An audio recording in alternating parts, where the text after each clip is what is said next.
वसंतदादा गन्ना संस्थान के उपाध्यक्ष श्रीमान शिवाजीराव जी पाटिल, श्रीमान दिलीप वालसे पटेल जी और विशाल संख्या में पधारे हुए किसान भाइयों बहनों, सहकारी क्षेत्र के सभी महानुभाव, मैं सबसे पहले वसंतदादा पाटिल की जन्मशती के शुभारंभ पर उनको आदरपूर्वक अंजलि देता हूं। सार्वजनिक जीवन में जिन उच्च मूल्यों की उन्होंने प्रस्थापना की, लेकिन साथ साथ अपने जीवन को किसान के साथ, कोऑपरेटिव के साथ और उसमें भी आधुनिकता की तरफ निरंतर चलते रहना, उसमें उनका बहुत बड़ा योगदान रहा। और आज इस संस्था की जो हम मजबूत नींव देख रहे हैं, उसके मूल में वसंतदादा पाटिल जी का दीर्घदृष्टि, उनका योगदान और भारत के अर्थकारण की जो मूल धारा है, जो गांव और किसान से जुड़ी रहती है, उसको भली भांति पहचान करके उसको ताकत देने का निरंतर प्रयास, ये आने वाली पीढ़ियों को भी उपकारक होने वाला है। हमारे देश में जिस गति से कृषि क्षेत्र में अनुसंधान होने चाहिए थे, टेक्नोलॉजी का उपयोग बढ़ना चाहिए था, दुनिया जिस गति से आगे बढ़ी है उसमें हम काफी पीछे रह गए। आज भी विश्व में प्रति एकड़ जो शुगर केन का यील्ड है, पैदावार है, उसकी तुलना में हम काफी पीछे हैं। आज भी दुनिया में शुगर केन में जो शुगर कंटेंट है, हमारे देश में आज भी उसमें वेरिएशंस हैं।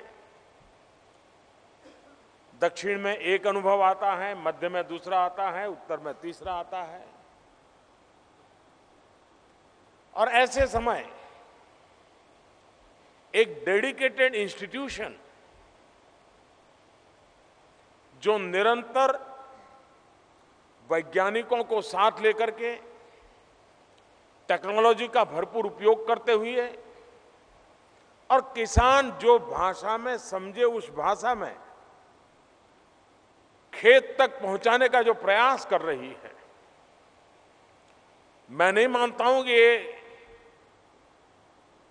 कोई छोटा सा काम है और उसका परिणाम हम अनुभव करते हैं।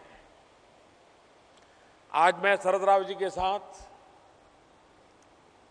फार्म विजिट भी की, मैंने सारी चीजों को समझने का प्रयास किया। मेरी भी इन चीजों में थोड़ी जिज्ञासा रहती है। मैं कभी परेशान होता था कि शुगर में जो फ्लड इरिगेशन होता है और किसान के दिमाग में भर गया था कि जब तक खेत लबालब पानी से भरा हुआ नहीं होगा तब तक फसल हो ही नहीं सकती। मैं बहुत साल पहले मॉरिशस गया इस चीजों को समझने के लिए। तब तो मैं राजनीतिक जीवन में भी नहीं था और मैंने वहां पाया कि स्प्रिंकलर से उनके खेत लहलहा रहे थे। फ्लड इरिगेशन नहीं था। मैंने आकर के मेरे यहां जब किसानों से बात की तो मैं उनके गले नहीं उतार पाया। ये बहुत पुरानी बात है। उस समय मैं उनको समझा रहा था, उनको जरा अजूबा लगता था कि इसको क्या समझ आती होगी, लेकिन मैं कोशिश करता था कि भाई ऐसा नहीं है, हम माइक्रो इरिगेशन से शुगर केन में बहुत अच्छे परिणाम ला सकते हैं। और इन दिनों मेरे लिए खुशी की बात है कि पानी का जैसा हम संकट अनुभव कर रहे हैं, और विशेष करके महाराष्ट्र और गुजरात, यहां का किसान बहुत तेजी से शुगर में माइक्रो इरिगेशन की तरफ आगे बढ़ा है और उसका फायदा भी उसको नजर आया है। जहां पर माइक्रो इरिगेशन से शुगर कल्टीवेशन हुआ, वहां पर क्रॉप की क्वालिटी, क्रॉप का क्वांटम और उसमें शुगर का कंटेंट, इस सब में सुधार नजर आया है। और इसलिए धीरे धीरे शुगर इंडस्ट्रीज वालों को भी लगने लगा है कि अगर हम माइक्रो इरिगेशन की ओर उनको प्रोत्साहन देंगे तो अवश्य लाभ होगा। यहां जो रिसर्च इंस्टीट्यूशन चल रही है, दो चीजें हैं जिस पर अगर हम काम कर सके। मैंने सरकार के इन विभागों के साथ पहले एक बार बात की थी। दुनिया में जो शुगर है उसकी जो दो गांठ है, उस दो गांठ के बीच में अंतर ज्यादा होता है।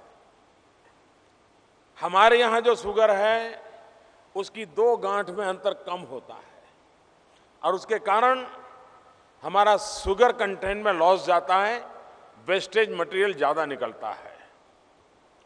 हमें जेनेटिक इंटरवेंशन से हमारे शुगर केन के ये जो दो गांठ होती है, ये इसका डिस्टेंस कैसे बढ़े। अगर ये बढ़ता है तो हमारा शुगर कंटेंट भी बढ़ेगा और उसके कारण जो वाटर कंजम्पशन है वो भी कम उसकी आदत लगती है, क्योंकि उस गांठ के कारण उसको ग्रो करने में ज्यादा ताकत लगती है। अगर इस पर हम ज्यादा रिसर्च कर पाए, लेकिन करते तो हम शुगर के लिए हैं, ये इंस्टीट्यूशन भी शुगर के लिए डेडिकेटेड है, लेकिन एक और क्षेत्र है जिसमें अगर शरद राव जी इनिशिएटिव ले और यहां के साइंटिस्ट कुछ काम करें, और दोनों एक ही नेचर के काम है, और वो है बाम्बू। बाम्बू की खेती का एक उस बाम्बू का भी प्रॉब्लम ये है कि उसका भी दो गांठ का जो बीच का अंतर है वो बहुत कम है, और उसके कारण बाम्बू से वैल्यू एडिशन और जो बाय प्रोडक्ट होते हैं उसमें हमारे किसान को जितना चाहिए उतना फायदा नहीं होता है। बाम्बू की खेती पानी की भी जरूरत कम और पैदावार ज्यादा की संभावना है। जिस जेनेटिक इंटरवेंशन से हम शुगर के में बदलाव ला सकते हैं, मेरा मोटा मोटा अनुमान है, मैं साइंटिस्ट नहीं हूं, साइंटिस्ट लोग इसमें ज्यादा मदद कर सकते हैं, बाम्बू में भी यही रिसर्च साइमल्टेनियस यहां अगर चल सकती है और हम ग्लोबली कॉम्पिटिटिव बाम्बू क्वालिटी अगर हम लाते हैं तो हमारे देश में एक नया क्षेत्र एग्रो इकोनॉमी का हम प्रारंभ कर सकते हैं। उस दिशा में करने की दिशा में सोचा जा सकता है। दूसरा जो विषय है, जमीन कम होती जा रही है, किसान का परिवार पीढ़ी दर पीढ़ी बच्चों में जमीन के टुकड़े बढ़ते चले जा रहे हैं। जनसंख्या वृद्धि के कारण भी जमीन कृषि की कम होना और बाकी उपयोग में बढ़ना स्वाभाविक होता जा रहा है। ऐसी स्थिति में किसान का भला तब होगा जब हम प्रति हेक्टेयर हमारी उत्पादन क्षमता को बढ़ाएं। प्रति हेक्टेयर उत्पादन क्षमता भांति भांति के फर्टिलाइजर का ढेर करने से होता है, ऐसा नहीं है। वैज्ञानिक तरीके से संतुलित उपयोग करने से ही होता है। खुशी की बात है कि पहले शुगर का किसान इस बात को स्वीकार करने को तैयार नहीं था कि हम 2 शुगर केन की लाइन के बीच में भी कोई तीसरा क्रॉप कर सकते हैं। अब खुशी की बात है कि खास करके पल्सेस, तूर दाल के लिए, मूंग के लिए किसान अब शुगर केन के बीच में भी धीरे धीरे खेती करना प्रारंभ किया है। और जिन्होंने ड्रिप इरिगेशन या स्प्रिंकलर का उपयोग किया है, उनके लिए एक बहुत सरलता हुई है। एक प्रकार से बाय प्रोडक्ट है। शुगर से जो आपको इनकम मिलती थी वो तो मिलती है, ये बीच वाली जगह जो पड़ी थी उसमें अतिरिक्त क्रॉप करने के कारण कुछ लोग सब्जी में गए हैं, कुछ लोग फ्लावर में गए हैं और ज्यादातर लोग पल्सेस में गए हैं। हम चाहते हैं पल्सेस को हम प्रमोट करें। आज भी भारत को बहुत बड़ी मात्रा में पल्सेस का इंपोर्ट करना पड़ता है।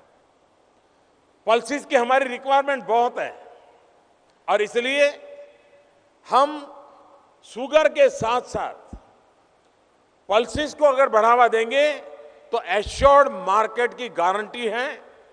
एकाध बार शुगर फैक्ट्री में उतार चढ़ाव आएगा तो भी हमारे किसान को उस एक वर्ष संकट में से निकलने में भी ये बीच वाला जो जगह का खेती का काम है उससे उसको फायदा हो सकता है।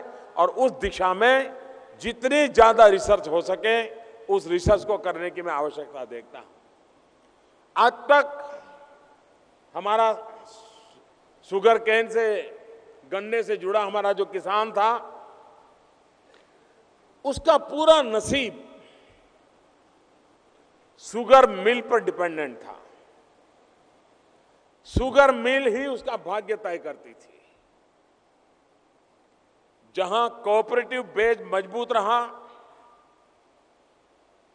और वसंत दादा पाटिल कहो या शरद राव जी के पिताजी के जमाने की बात करें या वेंकुटराय मेहता करके गुजरात के एक बहुत बड़े कोऑपरेटिव के डेडिकेटेड नेता थे, इस पीढ़ी ने कोऑपरेटिव की ऐसी जड़ें जमाई कि जिसके कारण आज गुजरात, महाराष्ट्र के किसानों को यह अनुभव है कि इस कोऑपरेटिव बेस के कारण